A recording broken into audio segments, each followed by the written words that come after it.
किसी ने पूछा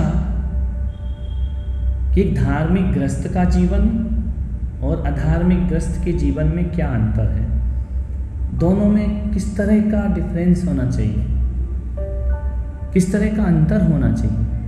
बहुत अच्छा प्रश्न है। भगवान महावीर की दृष्टि से यदि सोचेंगे तो भगवान महावीर ने कहा एक धार्मिक व्यक्ति दो चीज़ पर ध्यान रखता है, आवश्यक और अनावश्यक। जो आवश्यक को करता है, अनावश्यक को छोड़ता है, वह धार्मिक व्यक्ति है। और जो अनावश्यक को ज़्यादा करता है, आवश्यक छूट भी जाए तो चलता है, वह अधार्मिक व्यक्ति हुआ करता है। आपको धर्मात्मा बनना है, पूजा पाठ मंदिर जाना अच्छी बात है, करना चाहिए, लेकिन इससे ज़्यादा हमें अपनी जीवन शैली पर ध्यान रखना चाहिए।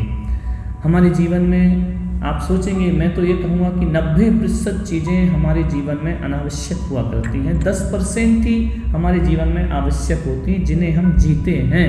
90% तो अनावश्यक होती हैं। किसी की बुराई करना ये तो अनावश्यक चीज़ है, किसी की निंदा करना ये तो अनावश्यक चीज़ है, किसी को गाली देना ये तो अनावश्यक चीज़ है, लेकिन हम यही चीज़ें ज़्यादा किया करते हैं, आवश्यक चीज़ें ज़्यादा नहीं करते हैं। क्रोध में बोलना, झुंझला के बोलना, किसी को अपमानित करना, अपशब्द बोलना, हल्की भाषा बोलना, ये सब अनावश्यक है। इनके बिना भी हम अपने कार्य को संपन्न कर सकते हैं। झुंझला के बोलने की अपेक्षा अच्छा और मीठा बोलकर भी काम हो सकता है।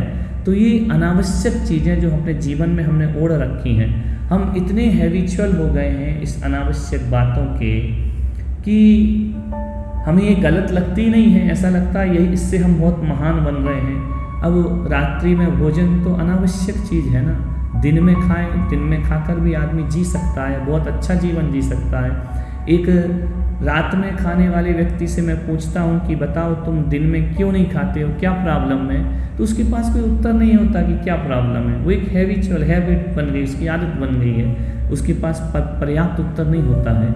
आप दिन भर खाओ ना, सुबह से शाम तक खाओ, रात में नहीं खाओ। रात में खाना अनावश्यक हुआ करता है, व्यर्थ का हुआ करता है, बीमारियों का आमंत्रण हुआ करता है, स्वास्थ्य हमारा गिरता है, बहुत से पाप का बंध हमको हुआ करता है। तो 90% चीज़ों से हम अनावश्यक रूप से पाप कर्म का बंद करते हैं। किसी को गाली बकना इतना ज़रूरी है क्या? बिना गाली के भी हम अपने काम को करा सकते हैं। तो ये सब अनावश्यक चीज़ें हैं। मसाला खाना, सिगरेट पीना, दारू पीना, नशा करना, क्या ये सब छोड़ के हम जीवन जी सकते हैं? क्यों नहीं जी सकते?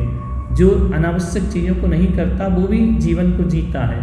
तो हमें यह सोचना है, विचार करना है, यदि हमें धार्मिक बनना है, धर्म की राह पे आगे चलना है, तो ज़्यादा बड़ी बड़ी बातें नहीं।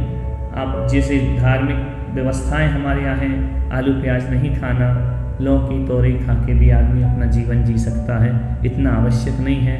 मैं तो 24 घंटे में एक बार अन्न जल लेके जीता हूँ, बड़ी स्फूर्ति के साथ जीता हूँ। कोई आलस, कोई ढीलापन, कोई कमजोरी हमें नहीं आती है। तो अपन को सुबह से शाम यही आकलन करना है कि अनावश्यक चीज़ें कितनी हैं मेरे जीवन में, आवश्यक चीज़ें कितनी हैं मेरे जीवन में। यदि आवश्यक चीज़ों में हम जीना प्रारंभ करेंगे, उसी दिन से हमारा जीवन धार्मिक जीवन हो जाएगा। व्यर्थ की चीज़ें मत करो। उसको ही तो महावीर स्वामी ने अपरिग्रह बोला है। अपरिग्रह का अर्थ ये थोड़ी होता है कि आप गरीब हो जाएं। अपरिग्रह का अर्थ ये थोड़ी होता है कि आप व्यापार छोड़ दें, आप पैसा ना कमाएं। लेकिन इतना ध्यान रखें कितना आवश्यक है और कितना अनावश्यक है। बेईमानी बहुत ज़्यादा आवश्यक नहीं है, ईमानदारी से भी लोग ऊंचाइयाँ प्राप्त किया करते हैं। तो अपने जीवन में, अपने व्यवहार में, अपने आचरण में, अपने भाषा में, अपने चिंतन में आवश्यक और अनावश्यक का जो भेद समझता है और आवश्यक में जीता है, वह व्यक्ति धार्मिक हो जाया करता है।